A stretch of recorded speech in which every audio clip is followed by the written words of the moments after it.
de façon la plus simpliste possible, qu'est-ce qu'est le bien-être animal? C'est l'état mental et physique positif lié à la satisfaction des besoins physiologiques, comportementaux, ainsi que des attentes des animaux. Eh ben, on a très souvent ou trop souvent nié ce rapport symbolique quand on parlait de nourriture, ou en tout cas quand on parlait de nourriture industrielle, et surtout quand on parlait d'élevage. Ben là, la question, c'est la question de la place de l'homme dans le monde, son rapport avec le vivant et son rapport avec ce qu'il mange. Et ce qu'il mange, il veut savoir d'où ça vient, il veut savoir quel sens on a mis dedans. Donc la question de la valeur, elle est fondamentale. On ne veut plus acheter sans savoir qui fait quoi, et la valeur ne peut plus se limiter à des fonctions organoleptiques uniquement. On sait que les consommateurs sont de plus en plus attentifs au mode de production des denrées qu'ils achètent, et cette vigilance s'étend progressivement aussi au secteur de la restauration collective. Et là, je donne un résultat d'un sondage qui montre que plus des 3/4 des Français se disent prêts à payer plus cher un repas à la cantine s'il garantit de meilleures conditions d'élevage, prenant en compte le bien-être des animaux. Donc, explorer l'environnement est un besoin essentiel pour les poules. Et si on pense aux poules, eh bien, l'image d'une poule grattant le sol et picorant vient tout de suite à l'esprit. Et ce n'est pas surprenant, puisqu'en fait, cette activité de recherche, d'exploration alimentaire constitue l'essentiel de l'activité durant la journée des poules. Pour que les poules puissent satisfaire cette motivation et ce besoin d'explorer leur environnement, l'accès à un parcours herbeux est évidemment important, et ce qui va permettre le mieux de répondre à son besoin. La présence d'une litière épaisse dans les jardins d'hiver est également importante, et de manière générale, les poules devraient évoluer dans un environnement riche en stimulation.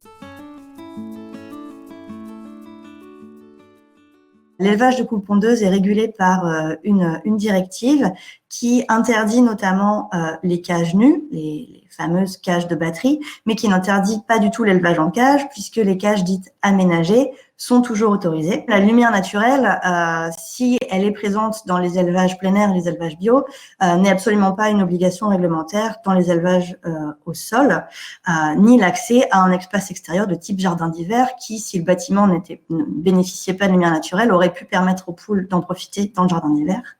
Donc on voit que là encore, il y a des choses qui manquent, en tout cas dans les exigences réglementaires, par rapport à une réponse satisfaisante aux besoins des poules.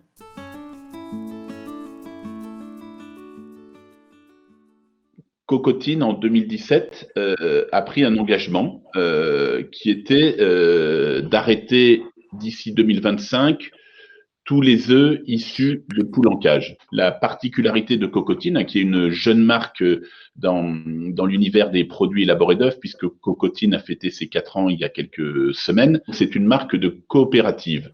Donc concrètement, une marque qui appartient à ses producteurs et dans un modèle coopératif où chaque éleveur a une voix et qui peut donc faire valoir dans les échanges. Donc un système très, très démocratique. Et donc qui a l'avantage aussi de maîtriser la filière, si on peut dire, du poussin jusqu'au produit élaboré d'œufs. On a fait le choix chez Cocotine pour le code 2 d'être entre guillemets mieux disant que le code 2 conventionnel, parce qu'on considère qu'il y a un certain niveau de bien-être animal minimum qu'il est normal de proposer. On estime aujourd'hui qu'entre du code 2 classique et du code 2 mieux-être animal, donc avec effectivement le jardin d'hiver, la lumière naturelle et l'enrichissement du milieu, le surcoût que l'on estime aujourd'hui est environ de 1,5 centime à l'œuf. En gros, le temps d'avoir une poulette, c'est-à-dire de passer du stade poussin à la poule pondeuse, plus le temps du cycle de ponte de la poule, en gros, on peut estimer que c'est 18 mois. Ensuite, pour transformer un poulailler avec des cages dans un poulailler sans cage, donc qu'il s'agisse de poules au sol ou de plein air ou de bio, il faut environ 6 mois. Donc vous voyez que le cycle au total peut durer presque 2 ans. Donc si vous voulez qu'on soit à même, avec nos producteurs et nos outils industriels, de répondre à la demande que vous allez formuler vers des œufs alternatifs, on a besoin clairement d'anticipation. En tant qu'acteur de la restauration collective, on fait 67 millions de repas. On est hyper attentif, bien sûr, aux caractéristiques des produits, au mode d'élevage, aux valeurs nutritionnelles. On a travaillé pendant 1 an, on a signé une charte d'engagement avec l'ensemble des personnes concernées lors du salon d'agriculture, avec un calendrier d'accompagner la filière vers une solution alternative mise en place avec un objectif de 2021 pour Restalliance. Toute la filière a travaillé activement pour que, à partir de mars de 2020, donc 1 an avant, nous ayons pu mettre en place l'œuf alternatif mieux-être animal sur l'ensemble de nos sites.